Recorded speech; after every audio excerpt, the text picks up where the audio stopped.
¿Qué tal? ¿Cómo están? Muy buenas tardes y bienvenidos un día más a Espacio Abierto aquí en Televisión Ferrol. Vamos a centrarnos hoy en la actualidad de uno de los concellos de esta comarca, como es el de San Sadurniño, y lo haremos con su alcalde, el alcalde Secundino García Casal. Muy buenas tardes, alcalde, ¿qué tal? Buenas tardes. Bueno, vamos a empezar hablando de un documento fundamental para cualquier concello. En el caso de San Sadurniño se aprobaban ya hace cierto tiempo, como son los presupuestos municipales, que sufrieron una reducción, digamos, notable, ¿no?, respecto al ejercicio anterior, ¿no? ¿Cuáles han sido los motivos de esa reducción? Bueno, o da reducción notable é unha opinión, é dicir, hai unha reducción dun 20%, prácticamente dun 20%, pero neste caso non podemos chamarlle unha reducción dos orzamentos, é dicir, hai que ter en conta que no ano anterior, na anualidade de 2011, iba orzamentado unha transferencia do Ministerio de Cultura para obras de rehabilitación do Pazo Marquesa de 500.000 euros, que este ano obviamente non van, ainda que se están executando nesta anualidade. Por lo tanto, a non incorporación desa cantidade significa unha reducción xa na práctica, non? Pero non é unha reducción porque non todos os anos íbamos a incluir 500.000 euros, non? Bueno, también se ha debido esta reducción a la supresión de diferentes convenios con otras administraciones supramunicipales, ¿no?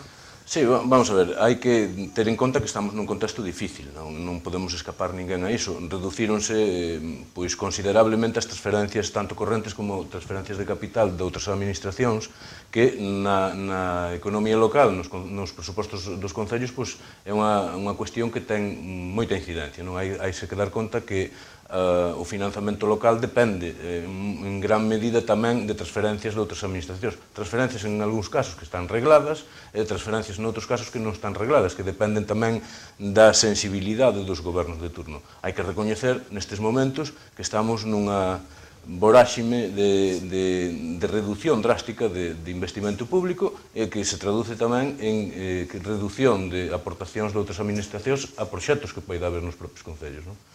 Bueno, hablaba antes de un proyecto urbanístico, como es el de esa obra en el Pazo de la Marquesa, una inversión que decía ahora que no se renovaba. ¿En qué consiste esa obra, no?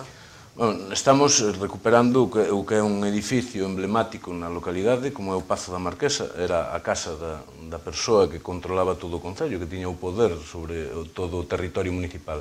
Ese era unha das reivindicacións, foi unha das inspiracións de toda a cidadanía durante moito tempo, que ese espazo, ese edificio que é emblemático na localidade, repito, pois tuvera usos públicos e pasara a propiedade da xente de San Sadurniño. Iso consegueuse e agora o que estamos facendo nun proceso de recuperación arquitectónica dese edificio, non? Estamos nestes momentos nunha intervención valorada en 500 e pico mil euros de recuperación do Pazo, do que era o antigo Pazo, da parte antiga do edificio, xa que este conxunto de edificios consta de dúas partes diferenciadas, non unha parte que é o Pazo en sí e outra parte que é un anexo feito nos anos 60, que era o a antiga escola hogar Hijas de Cristo Rei. Pois agora estamos facendo a intervención no que é o Pazo antigo, unha intervención que vai permitir a posta en valor dese edificio para uso e disfrute da xente de San Sadurniño. Por lo tanto, esa obra, al no contar con inversión para este año, ¿se podría haber retrasada? Non, é unha obra que está presupostada nos orzamentos do ano pasado e estáse executando este ano, pero orzamentariamente administrativamente corresponde á anualidade pasada, pero estáse executando actualmente. Bueno, hay una partida que preocupa a muchos concellos a la hora de elaborar los presupuestos, sobre todo teniendo en cuenta la crisis tan grave que atravesamos, como es la del gasto social, ¿no? En el caso de San Sadurniño, ¿cuál ha sido la política en relación a esta área, ¿no?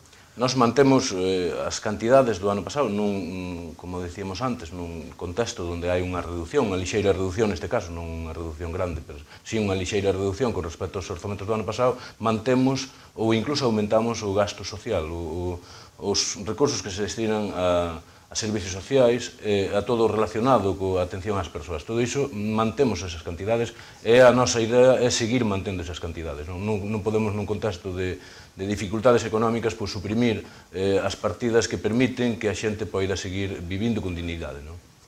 ¿Se ha tenido que reducir, por tanto, en otras áreas, digamos, ese presupuesto? Sí, basicamente en investimento. En investimento e no gasto corrente. Nós no gasto corrente estamos facendo desde o 2007 que estamos gobernando pois unha reducción continuada no gasto corrente que sexa prescindible, pois aí facemos reduccións, non? Polo tanto, pensamos que é onde realmente podemos incidir, non?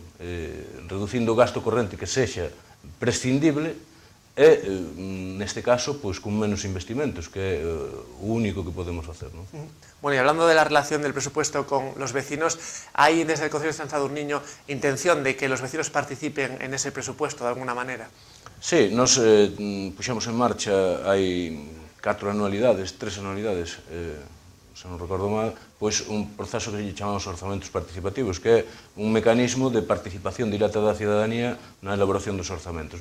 É un proceso que é enriquecedor para os que formamos parte da corporación municipal e para toda a xente. O que pretendemos con iso é que a xente participe activamente na política municipal, e o mellor xeito de participar na política municipal é opinando e podendo tomar decisións á hora de aprobar os orzamentos. E outra tamén cunha labor pedagóxica, que a xente, a maneira máis fácil de explicarlle pois reducións de partidas económicas nos orzamentos ou cuestións deste tipo é que poidan participar directamente, porque así xa comproban de primeira man o que hai que facer para xestionar a política municipal. Nós este ano, no proceso deste ano, pois introducimos algúns cambios, como que tamén se puidera facer aportacións por parte da cidadanía á hora de buscar recursos, porque moitas veces, cando hai problemas económicos, sempre se fala de recortes. Non só hai que falar de recortes, hai que falar de buscar máis ingresos, e non recortar tanto. Esa é a nosa idea. Bueno, y a la hora, digamos, de aceptar las propuestas de los vecinos, ¿qué criterios se suelen utilizar? Pois temos establecido uns mecanismos que regulan todo o proceso de orzamentos participativos que están perfectamente reglados. Existe unha mesa de orzamentos na que forman parte todo o movimento asociativo do Concello, máis os grupos políticos que forman parte da Corporación Municipal, máis 2 persoas de cada parroquia que se elixen nas propias asambleas. Esa mesa de orzamentos é a que decide que cuestións aprobadas nas asambleas parroquiais hai que incluir no documento de orzamentos. E, aparte diso, hai un órgano de seguimento deso. Cada 6 meses temos que xuntar para avaliar o cumprimento dos compromisos adquiridos no proceso de orzamentos participativos. Bueno, hablando ahora también de la situación económica del Concello, desde el Gobierno Central se ha aprobado, se ha elaborado un plan de ajuste presupuestario al que se han tenido que acoger diferentes municipios. No sé cuál es el caso de San Sadurniño en este sentido. No, afortunadamente, non nos tuvemos que acoller a esas medidas, porque non tiñamos débedas pendentes. Non tiñamos algunha débeda pendente, pero non por cuestións imputables ao Concello, senón máis ben porque a empresa ou empresas que tiñan que facturar, pois non facturaron no tempo correspondente. Hai unha deuda, temos que decir, porque é así, que é froito dun acordo extrajudicial do ano 2006, que é unha débeda de 7.000 euros coa SGAE, que no ano 2006 xa o goberno anterior chegara a un acordo ca SGAE, polo cal a SGAE retirou unha demanda xudicial e o Concello asumía un pago de 7.000 euros á SGAE a cambio de que a SGAE retirara a demanda xudicial. Retirouse a demanda xudicial e o compromiso do Concello era pagalo durante o 2006, durante o ano 2006 e o primeiro semestre do 2007. Nós, cando chegamos ao goberno, chegamos no segundo semestre do 2007, está todo sin pagar. Por lo tanto, é unha deuda que hai que... porque o Concello ten asumida, é unha deuda que temos que pagar. Bueno, los concellos a la hora de elaborar los presupuestos, en algunos casos, han esperado a que el nuevo gobierno central se conformase para ver qué ingresos iban a obtener del Estado. En cambio, el Concello de San Sadurniño pues, los aprobó antes, ¿no?, de esa conformación del gobierno central. Digamos que no sé si tuvo en cuenta los ingresos pendientes del Estado, los que podría ingresar del Estado. Sí, vamos a ver, nós este ano aprobamos os orzamentos a finais de xaneiro, cando os orzamentos hainos que aprobar antes do ano natural. Aprobamos a finais de xaneiro precisamente porque estábamos nunha situación atípica, unha situación atípica que é nun proceso de eleccións, de constitución do novo goberno, sin os presupostos xerais do Estado sin aprobar, entón esperamos a ter datos que nos permitiran elaborar os orzamentos e que foran realistas, non? Haise que dar conta que un decreto importante aprobouse o 30 de decembro, publicado no DOGA o último día do ano, non? No BOE, perdón. O último día do ano, unha cuestións importantes para os concellos como que incrementase o 10% por lei do IBI, que é un dos impostos máis importantes que se cobran nos concellos. Por lo tanto, nós tuvemos que esperar a ter algúns datos concretos para poder elaborar os nosos orzamentos. O resto, desafortunadamente, neste caso, a política do Goberno Central non vai na liña de permitir ingresar máis aos concellos, é dicir, non se está falando de un novo modelo de financiamento local que teña en conta as particularidades dos concellos rurais galegos, por exemplo. Non estamos falando desas cuestións. Por lo tanto, nós tampouco temos moitas esperanzas cos orzamentos que se van a aprobar do Estado en que iso vai significar maiores ingresos. Non porque estamos en unha política que pensamos que é errónea, que é de recorte tras recorte, non? Hablaba antes de una decisión importante tomada desde el nuevo gobierno de Mariano Rajoy, como es esa subida del impuesto sobre bienes inmuebles. ¿Cómo valora esta decisión?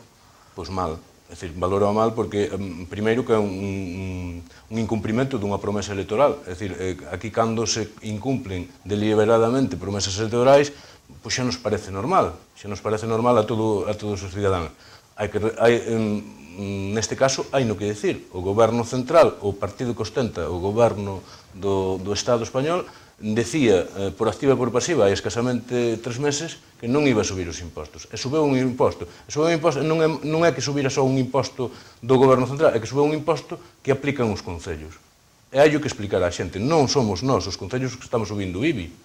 Non somos nós. É o Goberno Central que nos impón por lei que temos que subir o IBI o 10%. E iso hai no que dicir. É un incumprimento flagrante dunha promesa electoral. Pois pareceme mal.